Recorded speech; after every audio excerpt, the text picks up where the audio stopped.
Welcome to Prepared. Let's talk about this tragic circumstance that took place over the weekend where 3 U.S. service members lost their lives. Outside of the 2 Navy SEALs that lost their lives tragically in the Gulf of Aden, this is new because it has to do with Iran-backed militants offensively targeting our troops on the ground throughout the region. This marks the 150th plus attack in the region.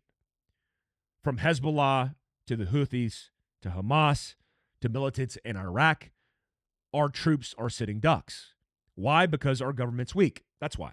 I mean, look, we're in a proxy war. There's no doubt about it. Iran says this morning the claims that Iran's involved are baseless. Now, everybody knows that we know what's going on in and out of Iran. We understand this. We've been tracking this since I was in the GWAT, where Mahdi militiamen were backed by Iran financially with better equipment that were killing our troops. And the issue was we were doing nothing about it back then. In fact, we took Muqtada al-Sadr. I remember specifically the day we took Muqtada al-Sadr off the target deck because it was political of an issue. And it seems to be the main issue here is politics is getting in the way of doing the right thing. A sidebar that relates is Texas. You know how many people have crossed over the border in Eagle Pass since Texas took over and implemented good policy with shipping containers in Constantine Water and actually just doing their job? 0 at Eagle Pass. This is tracking this weekend, 0. You know how many were coming across when we had bad policy and nobody was doing their job? And I don't blame Border Patrol. I just mean by the policy, they weren't allowed to do their job.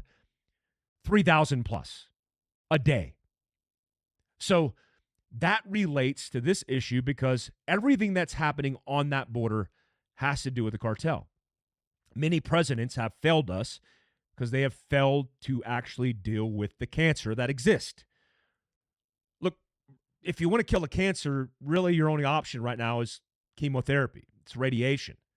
And I know that's hard and tough to swallow, that if you want to kill the cancer, you have to go through something difficult like campaigning to go and do the thing. But what we're doing is addressing the symptoms because we don't want to actually deal with the cancer. Iran is the cancer in the Middle East. And my thing here isn't advocating for further escalation. The president got on the platform in front of the camera and announced to the world, specifically Iran and the American people, look, here's the deal, that if any other bases are attacked where my troops are, you're going to pay for it. We're going to wipe your regime off the face of the planet. How hard is that? It doesn't even have to be that aggressive. Church it up. Make it more diplomatic. Something, though, because right now, nothing is being done. So now we have 150 plus attacks. Now 3 U.S. service members have been killed. And what have we done in the last 24 hours? Nothing.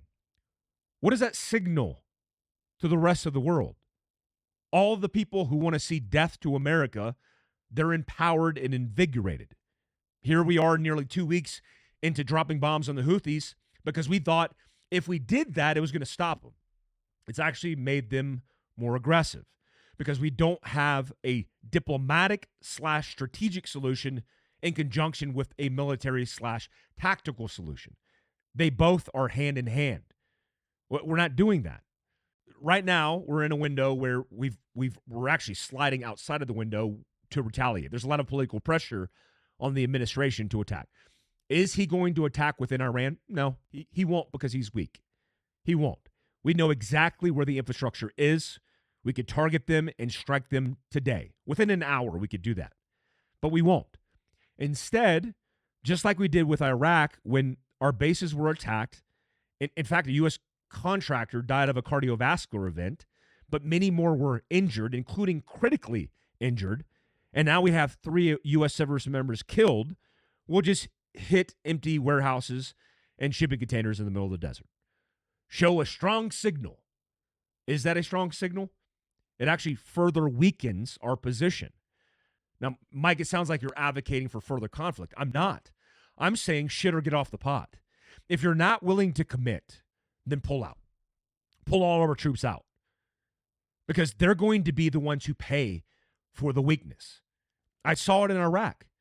During one of my rotations of the 5 that I did there, one of the rotations, right before he ripped in, there were 3 U.S. Navy SEALs killed by the Mahdi militia. And then the gloves came off, and we started hitting them hard, tactically. But strategically, things weren't aligned. So fast forward, and we're still in Iraq, still dealing with bad guys because the left hand's not talking to the right. So if you're not willing to do that, just pull them out. The only people in our country who are going to pay for that is the American service members who are at these remote bases that will continue to get attacked. This will not be the last time that U.S. service members are targeted, become casualties, and are killed in action. And that should not be acceptable by the American people. It should not be. Now, I'm summing this up because I think it's time to talk about the Black Swan event. Look, by definition, let me line this out for you because I want to be very clear on this. A Black Swan event is one that falls outside the realm of regular expectations, has a high impact, and defies predictions. It's 9/11. So if we have the mindset of September 10th where we're complacent, then we'll just be the victims that deal with all the things that happened on September 11th. And then we use patriotism and rallying of the troops to get back to work on September 12th. You should be prepared for the Black Swan event. It's why later this week we're going to talk about that in Prepared. And also I'm going to go further down the rabbit hole on Patreon. Guys, I'm off to the underground. I appreciate you guys. Till next time, I'll see you later on this week.